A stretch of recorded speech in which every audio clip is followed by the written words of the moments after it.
Just like in real life, war is a constant and brutal theme in anime, demanding grand battles and breathtaking action scenes. However, creating epic action sequences is costly, which makes this genre rarer compared to others. Today, we're going to talk about the 10 best war anime that manage to depict intense conflicts and emotionally gripping stories. But before that, don't forget to subscribe to the channel so you won't miss any videos like this. Besides helping me reach the goal of 1,000 subscribers, I'm counting on your support. Thank you very much. 10th, The Heroic Legend of Arslan. The Heroic Legend of Arslan is heavily based on pre-medieval Persia. In fact, the fictional country in the anime is even named the Kingdom of Pars. They didn't even try to deviate too much from the wordplay. In any case, Arslan is the crown prince of the Kingdom of Pars, and he sets off for war against their neighboring kingdom of Lusitania. The problem is that Arslan's father is suddenly assassinated while he's away, setting off a chain of political events that threatens the Kingdom of Pars' stability. 9th, Violet Evergarden. Violet Evergarden is a borderline recommendation since the story takes place after the end of the Great War, so it is not a conventional part of the genre. However, the anime explores the conflict's aftermath and devastation, telling small-scale personal tales that tie into many standard themes associated with war stories.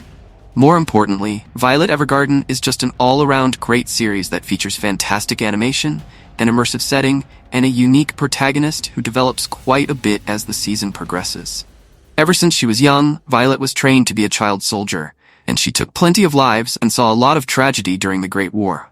Now that peace has arrived, she must try to find her place in the world.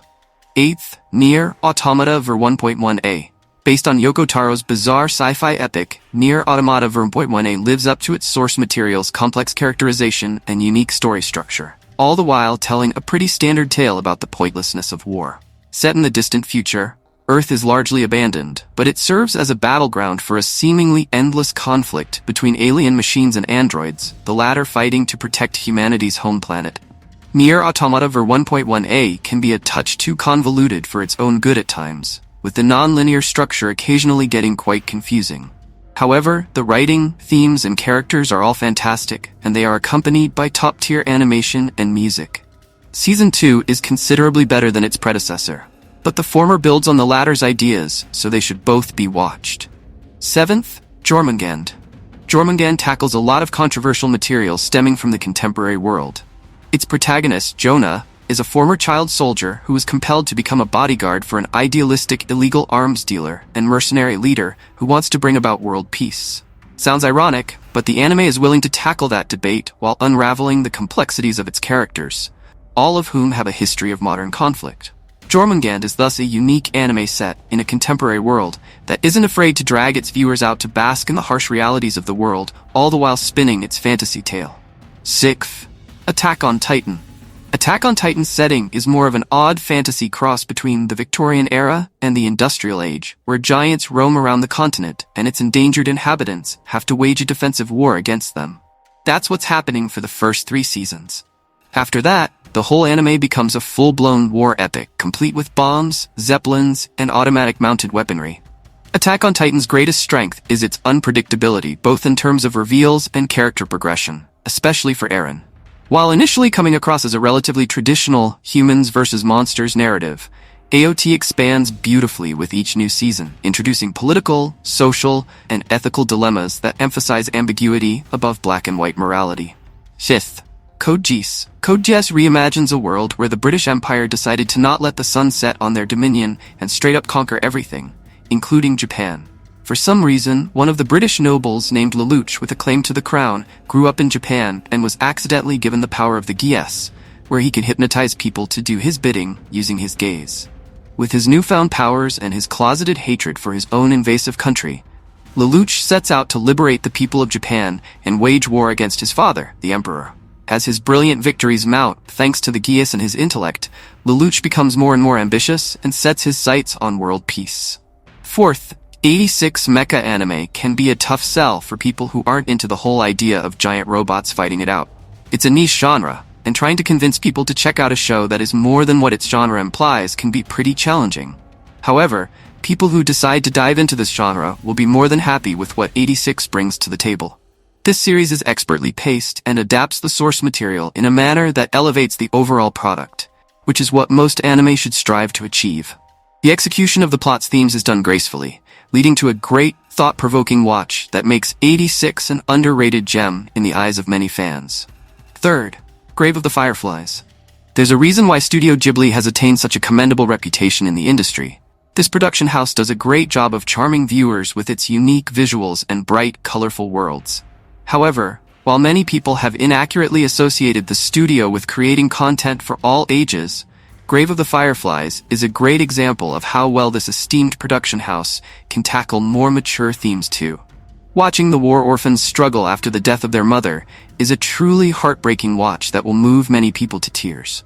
The masterful storytelling and the tragic tone that is rife in this film effectively portray the impact war has on the innocents who don't deserve to go through such trials and tribulations. Second, Vinland Saga. As far as war anime go, or any anime for that matter, Vinland Saga is one of the most unique. It's one of the few anime in existence to pick its setting as the Dark Ages or the Viking Age. In the aftermath of the fall of the Roman Empire, where a huge power vacuum on the continent of Europe was being contested, Vikings were among the most fearsome contestants. At the heart of all the conflict is Thorfinn, son of the legendary Thors, who was unfortunately killed by a clever mercenary Viking. The worst part is that Thorfinn's father's killer somewhat adopted him into his freebooter Viking army. Hence, the two walk and fight around their new relationship dynamics, while playing around with politics and war in one of the most chaotic periods in the Scandinavian region. First, Kingdom. Those expecting an adaptation of the Three Kingdoms era of China will have to look someplace else. Kingdom sets its sights on an earlier, but still war-torn period in China's long history, circa 476 BC to 221 BC. Regardless, it's still one of the most intense periods in the said nation since it ended in the unification of China for a limited time. Thus, Kingdom follows the story of two aspiring war orphans who yearn to someday become generals in this long period of turmoil and conflict. It has rich source material and, of course, massive battle sequences that capture the ferocity of the period. Kingdom gets off to a notoriously off-putting start, almost exclusively due to its CG animation. The first season looks pretty terrible, to be honest, and the sequel is only slightly better. However, the quality of the writing is top-notch from the very start, and each entry improves on the last before culminating with the near-flawless seasons 4 and 5. In terms of pure scale, Kingdom is arguably the best war anime, particularly for viewers who prefer a historical setting. These were the 10 war anime that impressed us the most with their epic battles and emotional stories. Which one is your favorite? Or is there one we didn't mention that you think should have made the list? Let us know in the comments so we can talk about it. Don't forget to like the video and subscribe to the channel for more awesome recommendations. See you in the next video.